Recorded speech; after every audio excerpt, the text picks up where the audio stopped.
भद्रं कर्णेभिः शृणुयाम देवाः भद्रं पश्येमाक्षभिर्यजत्राः स्थिरैरङ्गैस्तुष्टुवागुंसस्तनूभिः व्यशेम देवहितं यदायुः स्वस्ति न इन्द्रो वृद्धश्रवाः स्वस्ति नः पूषा विश्ववेदाः स्वस्ति नस्तार्क्ष्यो अरिष्टनेमिः स्वस्ति नो बृहस्पतिर्दधातु। ॐ शान्तिः शान्तिः शान्तिः। हरिः ॐ।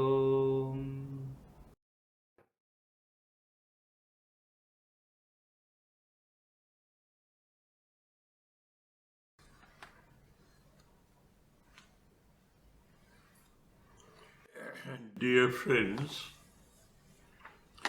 welcome back to the study of the Mundaka Upanishad, and we were studying the second chapter of the second Mundaka, and we had covered shloka number 7 according to the chapter, and serially from the start, the 39th shloka.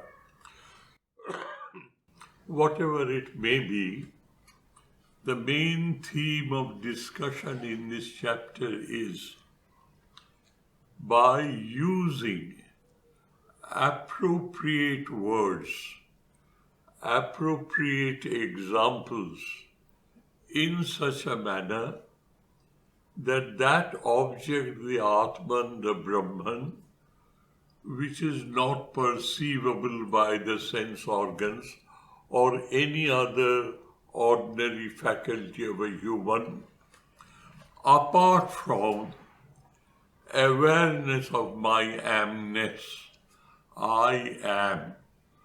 This amness of mine is a concrete, tangible experience of mind.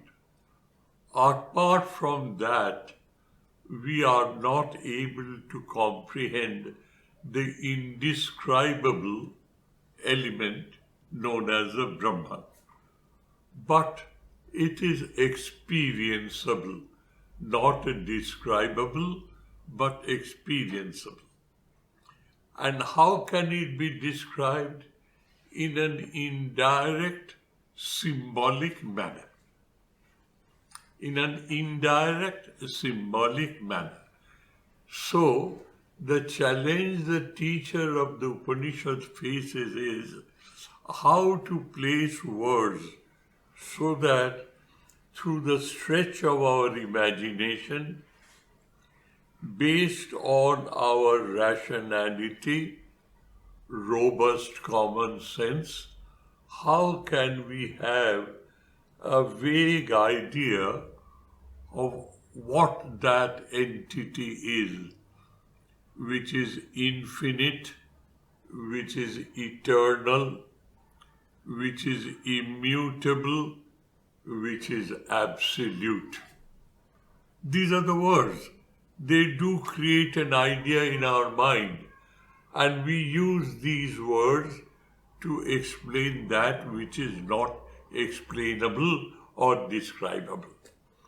So the teacher tells you everything that is possible to create a sense, an idea as what it could be, and at every stage he keeps on saying it is to be found first in the core of your being, at the core of your heart, at the center of your feeling. That is the equation all the time.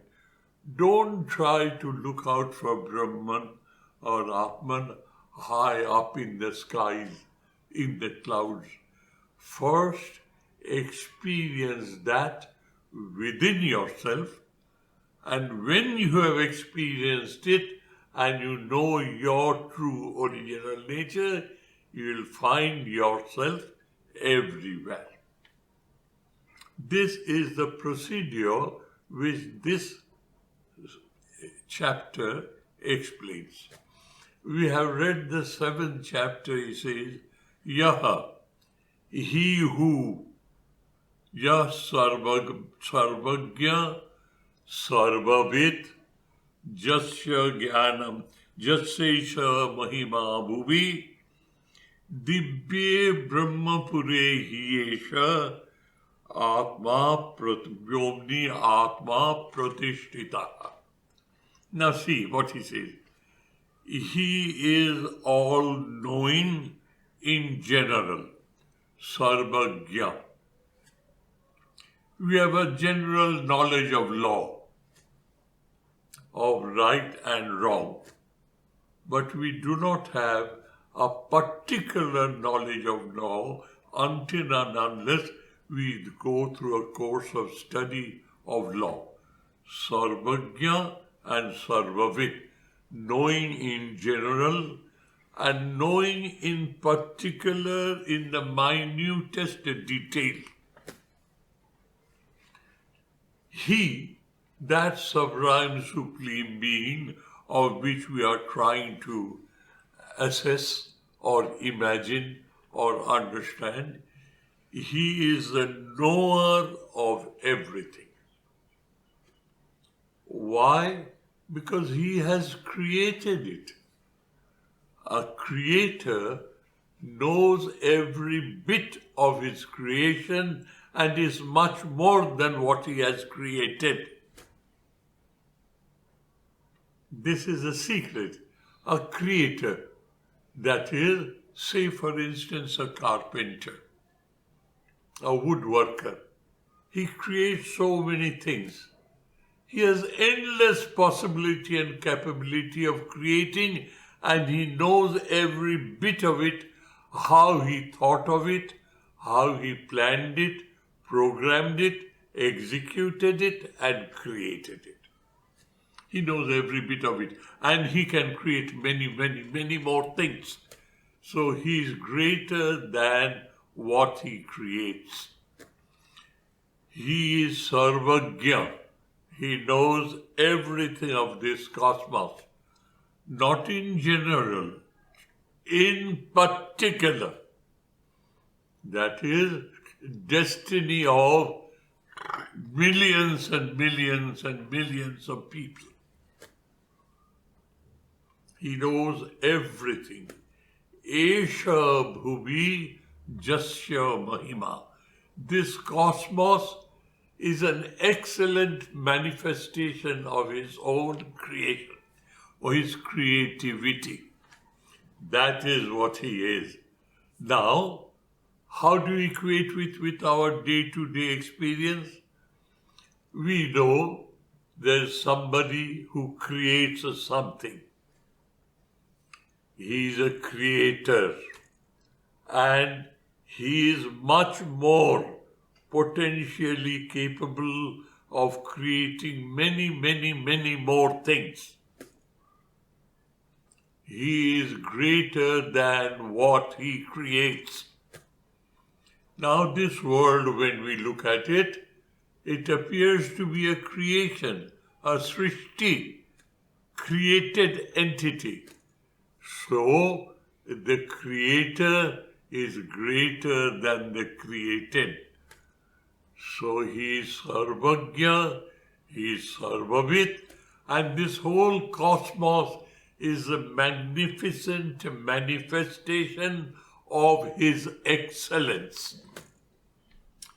Esha bhuvi jasya mahima. This cosmos, Esha means this, bhuvi means this cosmos, jasya, whose magnificent manifestation. Mahima, excellence. This world is his magnet. Now, these are the words that has been said. So I think, this is a creation. Creation causes, creation needs intelligence, strength, ability, thinking, so on and so forth, and the capacity to compound them together to create. So the Creator is greater than this creation. That means if this is infinite, He has infinite potentiality. And this world is a witness to the magnificence of His capacity. Now I understand. Where to find Him? He says, Dibye Brahmapure Hiyesha Bhuvni Atma Pratishtita. What does it mean? Brahmapura. There's a place where it can be directly experienced. There is a place where that entity known as Brahman, the Creator, the Absolute, Parameshwara, He can be experienced in a particular place. Where is that place? In the core of your heart, the space that is within you, the space is filled up with Brahman. Identify that Brahman within yourself. How come? I am aware I am, but I have a mistaken identity. I am this body. Get rid of that mistake and you will be aware of your true original nature. It no more remains descriptive, it is a realization. It is experienceable, not describable.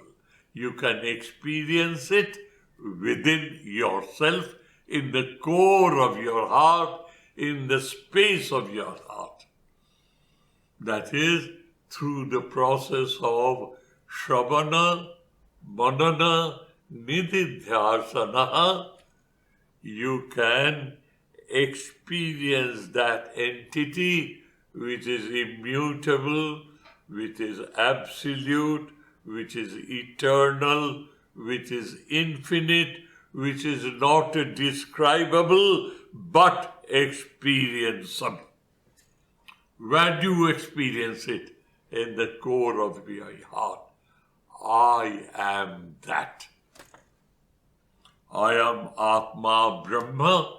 This what I know as I am.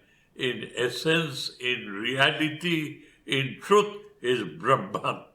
And I must experience that Aham Brahmasmi. I am Brahman. And now I am Sridharananda with all the tails there, multiple tails going out. So no, I am the Brahman, not what I know myself to be, which is an error of judgment.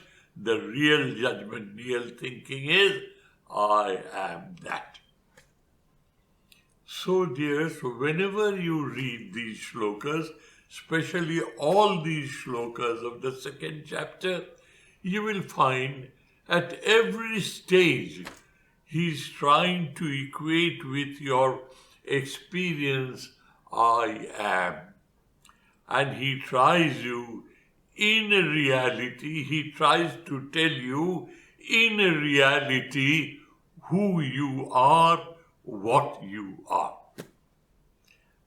Before we go to the next shloka, I will remind you of a shloka in the second chapter of the Bhagavad Gita.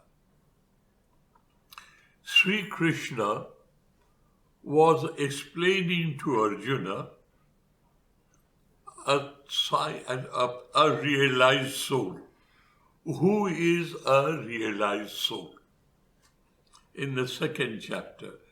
And Arjuna asks Krishna, Sthita pragyasya ka bhasha, samadhisthasya keshava, sthitadhi kim prabhasheta, kim asita, brajeta kim.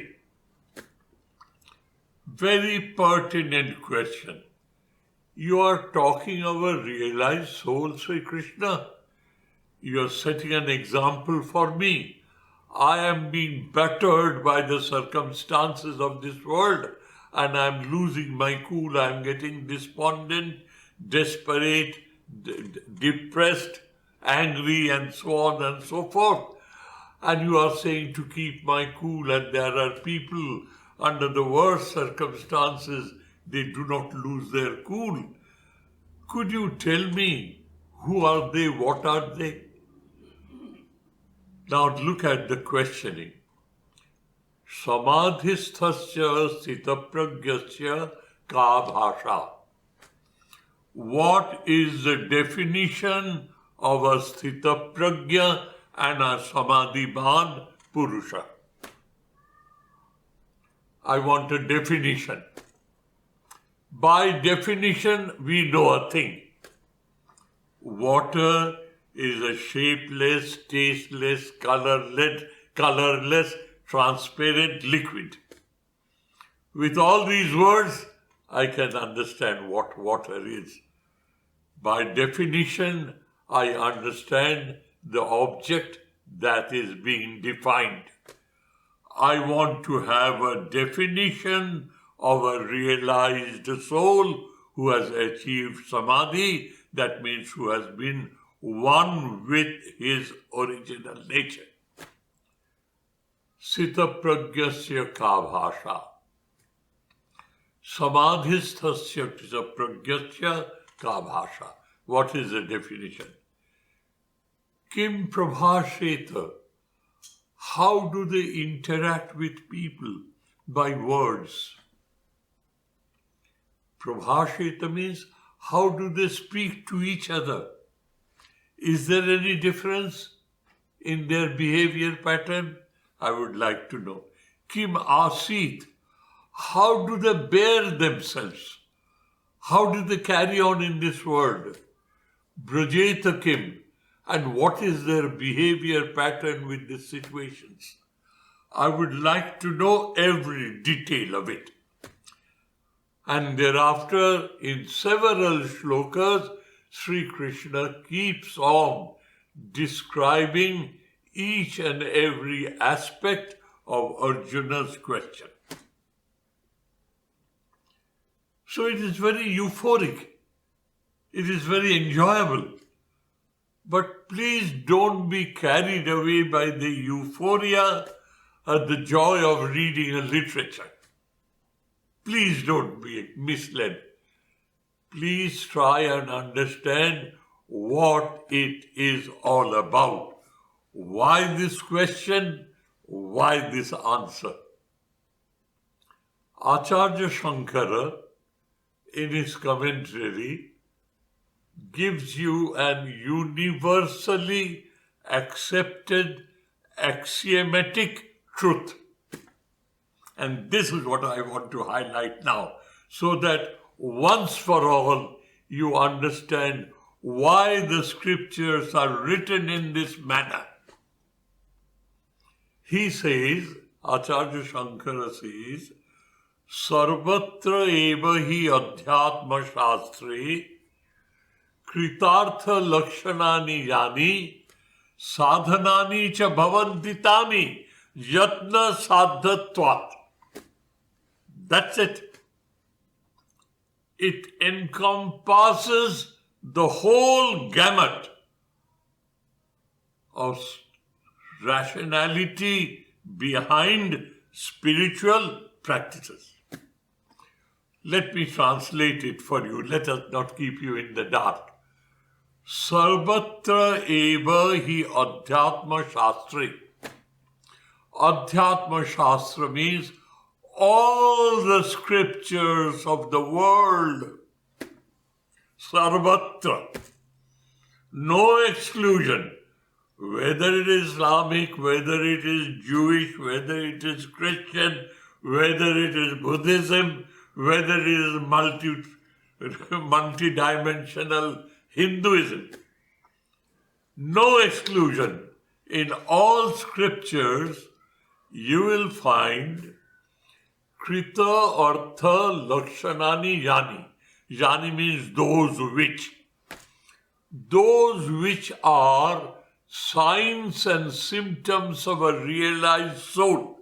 Krita Artha means he who has achieved his goal, a realized soul.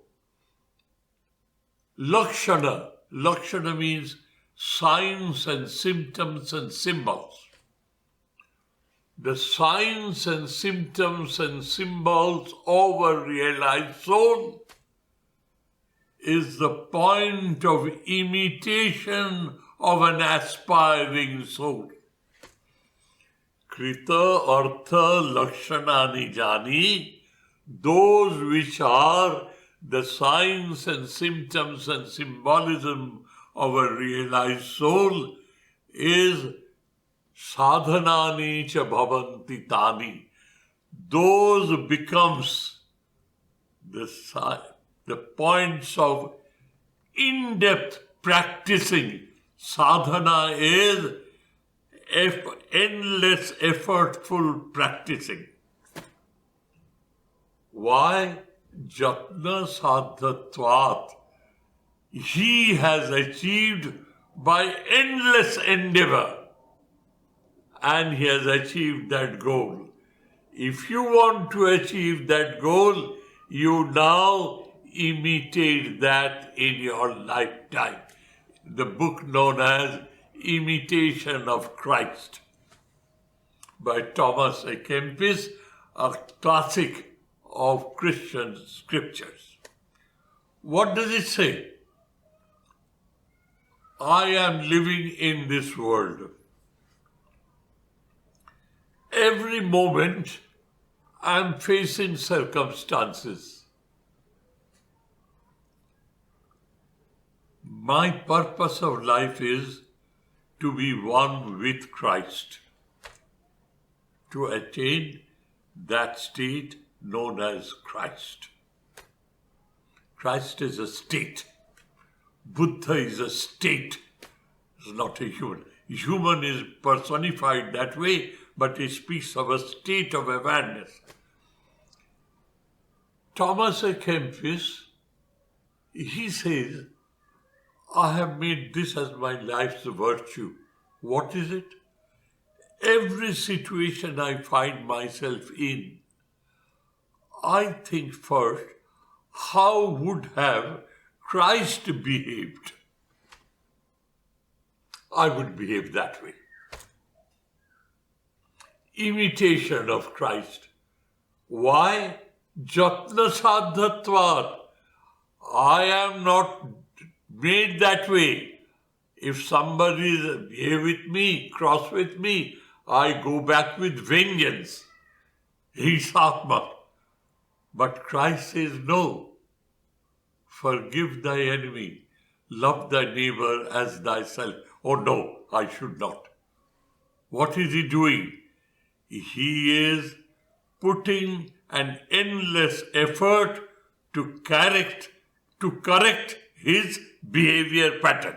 And that is full of effort. Jatna sadhatvat. It has to be achieved by continuing effort. Sarvatra adhyatma shastre kritartha lakshanani yani sadhanani cha bhavanti tani jatna sadhatvat. Remember this. All this is being applied here. He says, he is Sarvagya, all-knower. Sarvavit knows everything in particular and in detail. And this whole universe, cosmos, is a magnificent manifestation of his being. Oh, is that so? And immediately it dawns into my mind, how do I find him? Where do I go to get him? Where does he stay? In the second line of the verse, Brahmapure Dibye Brahmapure hi esha Vyomni Atma Pratishtita. Immediately he says, there where you will find him. Where will you find him? Divya, Dotanaban, full of awareness. Where is it? I am aware I am. Where does it come from? In the depth of my being, in the core of my heart, in the space that is there. I am, I am, I am. It is being filled up by this awareness of my existence. And as soon as it is coming there, because I am a stupid ass, I identify myself with this body-mind complex and I am mistaken. A mistaken identity is the cause. That is what is happening to me. He says, no, you'll have to find him there. What you know as I am, you disabuse yourself from the errors that you make and find out you are there. And after finding out within yourself, you'll automatically see it everywhere. And the most gross example, a very base example is when you are saturated with anger, everything makes you angry. Why? You are saturated with anger, passion, lust, and greed. You are greedy. You are saturated with that. Be saturated with the awareness of your own true original nature. Once you are saturated, you see him everywhere. Deha abhimane galite. When this body-mind consciousness has been absolutely washed away, Vijnate Paramatmani, you are aware of your true original nature. Yatra jatra manojati, wherever and wherever your mind roams about, let it roam. Why? Tatra tatra param padam drishyate. You will see that absolute everywhere because you have saturated yourself with the awareness of the absolute. This is what the essential teaching of these shlokas are. They are different approaches given to you in 12 different manners. There are 12 shlokas. All the 12 shlokas are 12 different radii reaching the hub. What is the hub? I am aware, I am. Now let us move on to the next shloka. Shloka number 8. Manomaya pran sharira neta pratishtita anne hridayam sannidhaya tat vijnanena paripashyanti dhira ananda rupam amritam jad vibhati. Here's another approach. That is the spoke of a wheel, spokes of the wheel. They originate at variant point of the wheel, but they all go to the hub, the main hub, the axle of the wheel. This is the same thing. Manomaya. The mind is active because he is. Prana Sharira Neta. Neta means the leader. Leader means he who guides. That means from this body to the subtle body to the gross body again. This Jivatma keeps on moving. That means if you don't do it in this life, all the effort that you have put in now will be in good stead for you in your next life.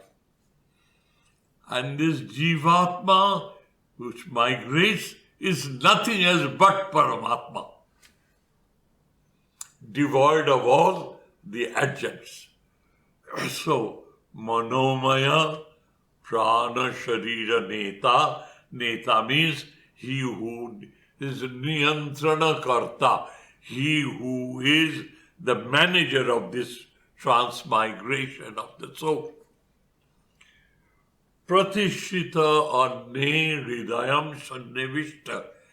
In this physical body, Annam means the gross body.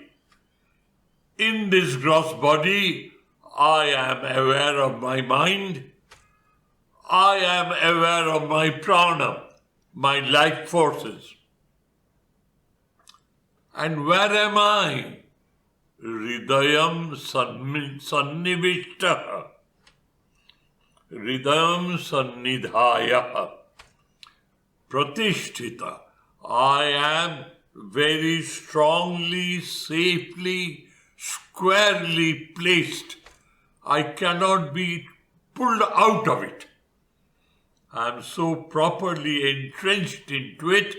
Pratishtita Hridayam Sannidhaya, in this body-mind complex.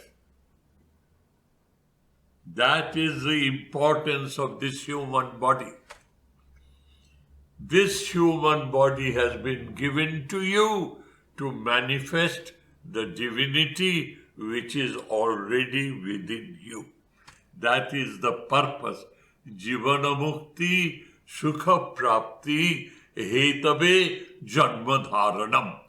The purpose of being born is only to fulfill that duty that I know and manifest the divine which is already within me. As of now, I have no information about it. This is what I am. He is now saying, Acha, if you want to concentrate in your body, this gross body, Annam, it is well entrenched. What? That absolute, who is the leader of the mind, who is the person who sees the transmigration of the self, the jiva, from one body to the subtle body, to the gross body again, to the subtle body, to the gross body again, till you know your true original nature and you break asunder the ignorance of which you are suffering from. This is what it is. Manomaya Prana Sharira Neta Pratishtita Anne. Where? Hridayam Sannidhaya. Samyak Rupena Nidhaya. It is very, very clearly placed in the core of your heart. Don't now look at the world. Here's another aspect. Another spoke of the wheel, starting from another point, but reaching the same goal. Araiva Rathanabha Jatrasya Nanda. You have read it before. He is now saying that. And then what happens? When you know it is within me, Tat Vijnanena Paripashyanti Dhira. Dhira means a man of absolute, stable wisdom. Where does stability come from? Awareness of my true original nature. That is where my stability comes from. Paripashyanti dhira. Paripashyanti. Parisamantat pashyanti. Pari here means all pervasive. Tad vijnanena. Vijnana means experiencing. Jnana means intellectually or rationally knowing. Please try to remember the distinction between knowing and experiencing. Knowing is contained in the brain. I know. But I am is of a different character. It is experiencing, and I know is knowing. So he says, tat vijnanena, by experiencing that, adhira purushaha paripashyanti, he sees himself everywhere. You remember one incident in Swami Vivekananda's life? I remember that very well. And now it's a text. I can explain to you what is paripashyanti like. He finds himself everywhere. When he returned from America, he had a lecture tour from Colombo to Almora, which has been in a booklet, Lectures of Swami Vivekananda from Colombo to Almora. He was taken down from his ship in Colombo and he was moving through India from Cape Comorin to Almora in the north. He visited Lahore. In Lahore, one Mr. Ram, a professor of mathematics, he has studied Vivekananda through the newspapers of all that he had said and done in the United States. So he invited Swamiji to talk in the Lahore College, where he was a professor in mathematics. And Swamiji spoke about oneness of the universe. And that oneness of a universe, not only an intellectual conclusion, a rational conclusion, but it's a product of human experiencing. That was the subject matter. I am everywhere. Paripashyanti dhira. After the talk was over, it is but natural to present the guest speaker with some token of gratitude and thankfulness. At that time, a wristwatch was a very, very rare thing.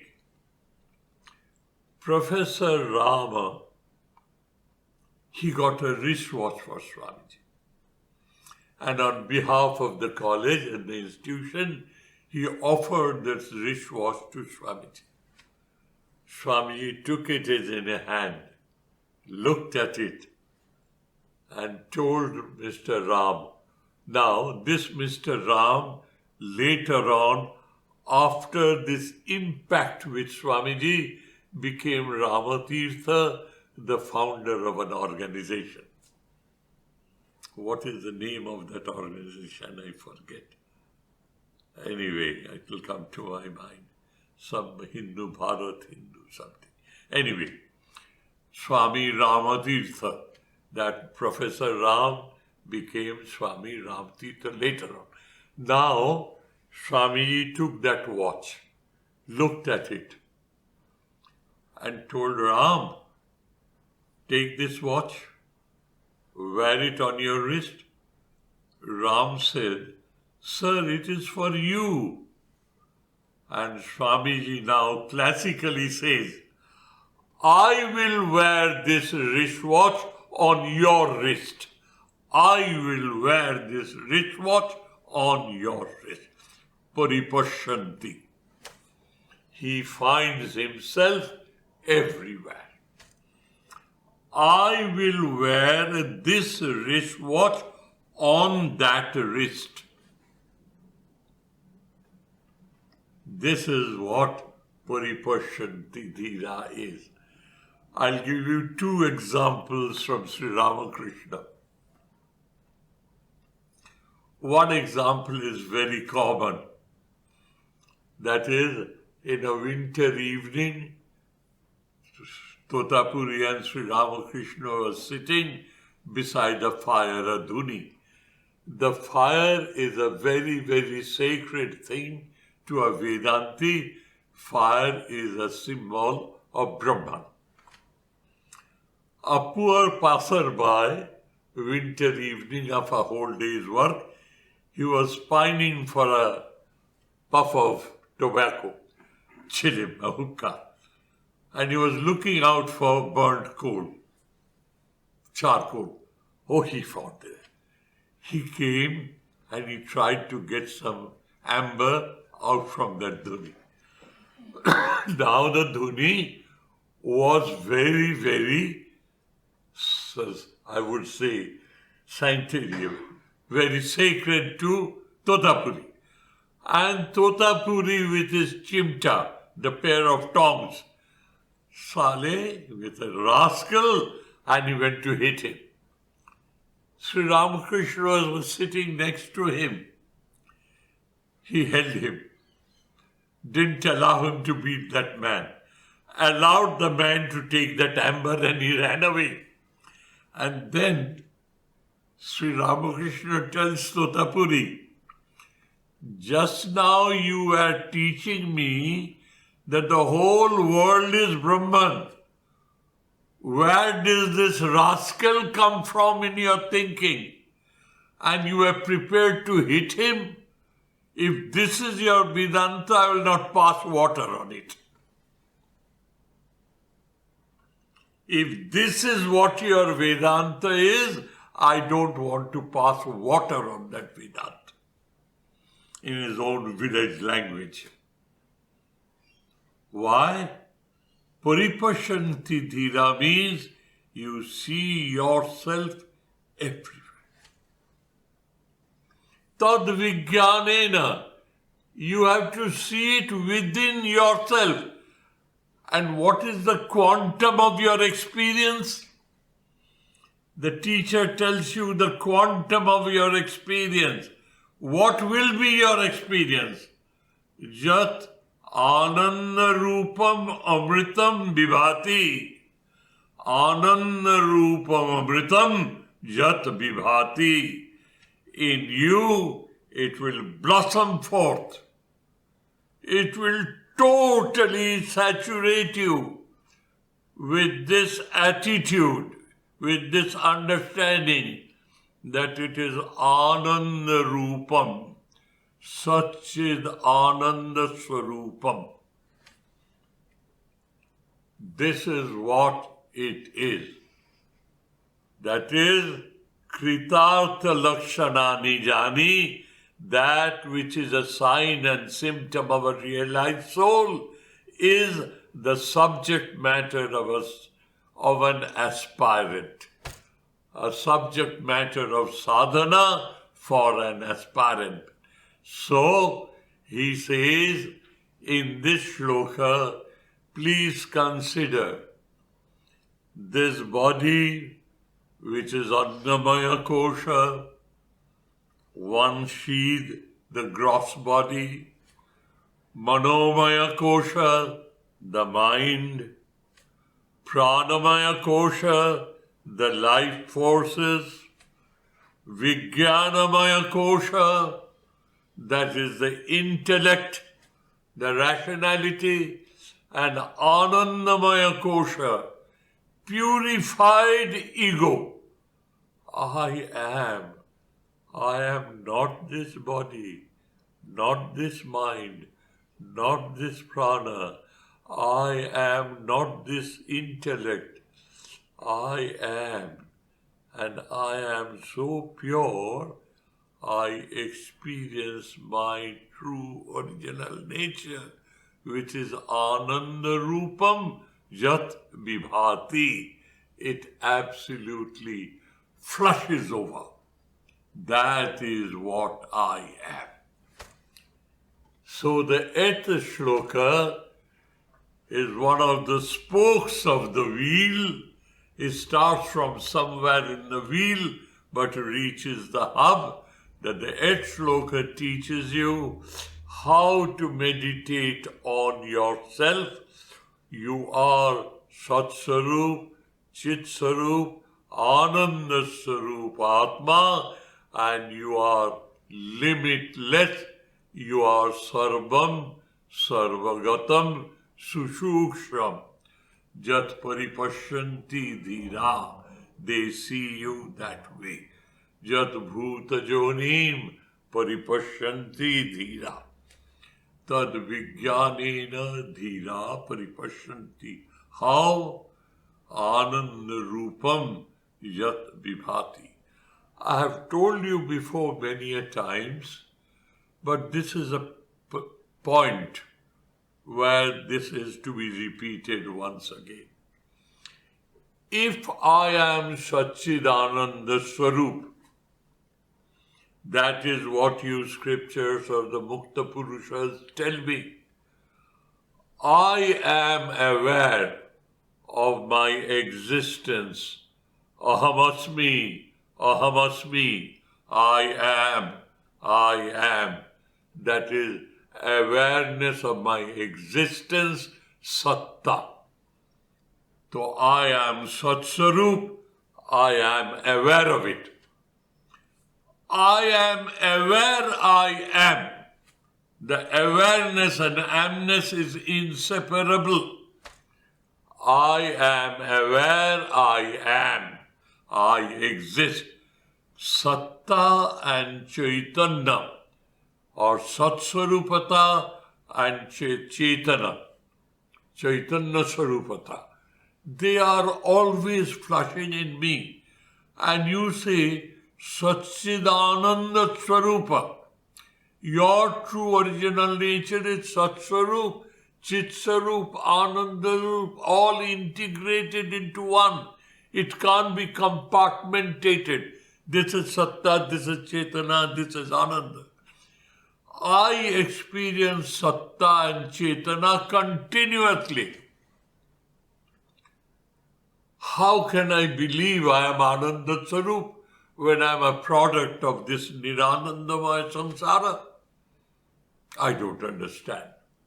Why my Ananda Sarupata, which is a part and parcel of the same thing, integrated thing, Satchidananda, Satchidananda Swarupa, why my Ananda Swarupata is not there? Why? The answer to it is that you know what a filter is. The modern cameraman, the photographers, the press photographers especially, they have hundreds of filters hanging on their neck to cut off non-desirous light sources. That light source is there, the filter cuts it off when it takes a picture, willfully.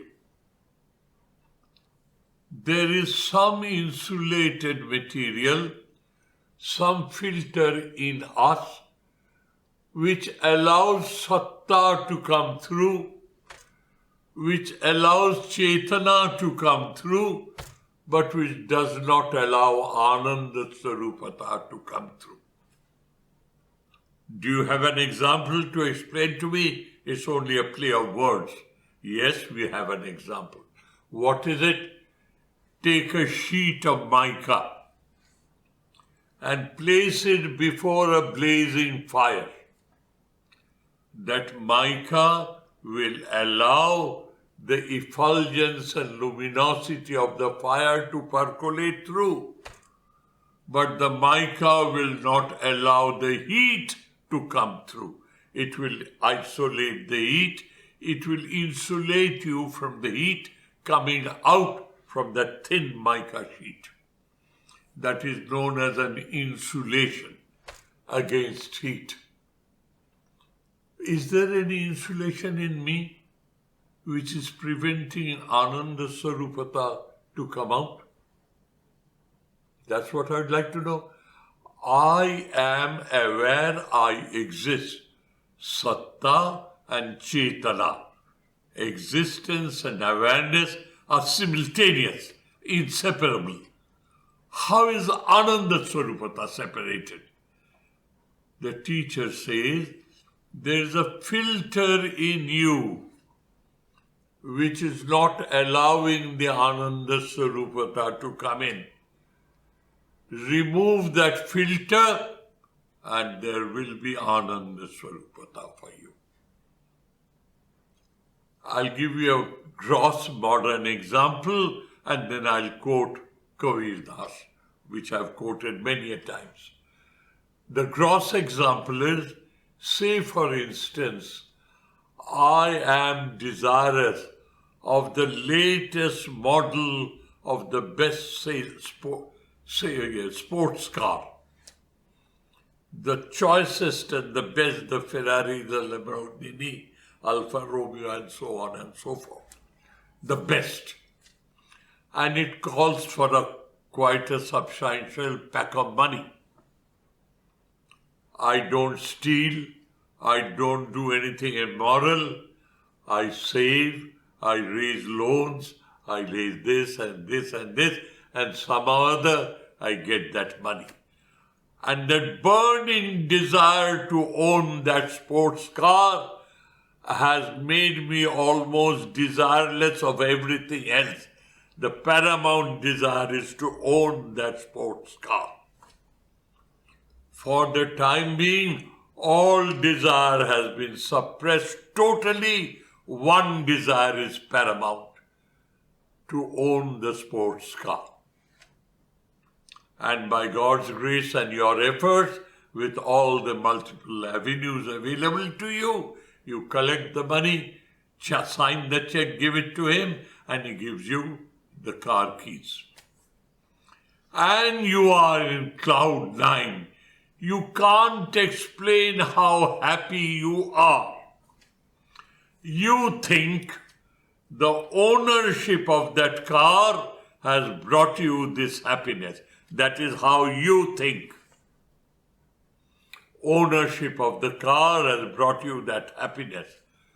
But what has actually happened is the ownership remains, and after a few days you find urchin, a neighborhood mischievous boy, has taken a blade of glass and scratched the paint of your car. And you are in tearing rage. Where is that happiness of ownership gone?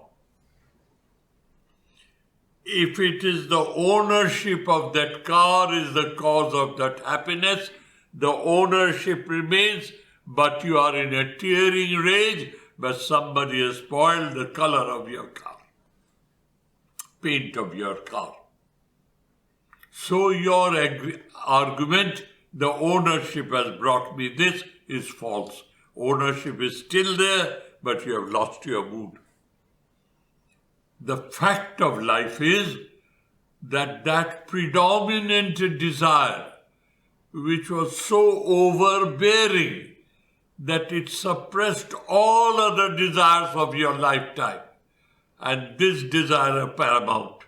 When this desire was fulfilled and other desires were totally suppressed, you became desireless. And that insulation of desire was removed and you felt at the top of the world. You felt the Ananda Swarupata of Satchitananda Swarupa Atma. And that is how that medieval saint Kabir Das has written this small little limerick, a couplet, a doha. Ye chaha, O desire, tu ati neechan ka neech. You are the lowliest of the low, the meanest of the mean, the dirtiest of the dirty. Why? Ambition is good enough for us, but here Kabir Das says you are the lowliest, the meanest, the dirtiest of the lowly, dirty and mean. Why? Why does he say so? Arey main to Brahma hu agar tu na aate beech. I am Satchidananda Swarupa Atma Brahman. Because of this desire which is in my heart, I have lost my true original nature. That is why you are the dirtiest, the meanest, and the lowliest of the low. This is what is being mentioned here in totality. Let me read it again for you. Manomaya prana sharira neta. He who resides in you as a jiva atma. He is manomaya, he is the neta niyantranakarta, he is the manager who manages for the jivatma to migrate from this gross body to the subtle body, from the subtle body to gross body. It continues till you know your true original nature. Manomaya prana sharira neta. Pratisthita anne, in this annamaya kosha, in this gross body, it is there. Where? Hridayam sannidhaya, in the core of your heart. Tad vijnanena paripashyanti dhira. The knower of the self, the dhira, the calm, the cool, the collected person who refuses to be excited by any type of excitement of the world in totality. He refuses to be disturbed by this world. He is a dhira. Tad vijnanena paripashyanti, having experienced that which is deep within the core of your heart, which now you know as jiva, identifying itself, covered by the 5 sheaths, and you identify with those sheaths, not that which is covered up. Tat paripashyanti dhira, what is it? Ananda rupam jad vibhati. It is manifest in you, in your experience, as Satsarup, Chitsarup, Ananda Sarup, Atma. This is how the 8th shloka places before you another avenue through which you can understand what this is and how to go about it by following the life, the teaching, the behavior pattern of a realized soul. What happens to you when you attain that goal? Do you grow 2 horn and long tail? In the great satire, Sri Ramakrishna used to tease so-called intellectuals. They used to come and ask questions and used to say, tall talk all from the brain. They have not experienced it, they talk from the brain. And Sri Ramakrishna used to tease them. What do you expect a realized soul to do to impress you? Should he grow 2 horns and a long tail in a human body to convince you that he is a realized soul? He is something different from you? He remains what he is in his Panchamaya Kosha, but he knows what he is and what happens within himself. A sea change takes place in his personality, in his understanding and his behavior pattern. His experiencing of himself, his true original nature, it causes a sea change in his behavior pattern, in his approach to life and his attitude towards life and living. The 9th shloka will describe to you how he feels. Vidyate hridaya granthi, chidyante sarvasanshaya, shiyante chasya karmani, tasmin drishte paravare. We will discuss it in our next time. Thank you, dears. Thank you.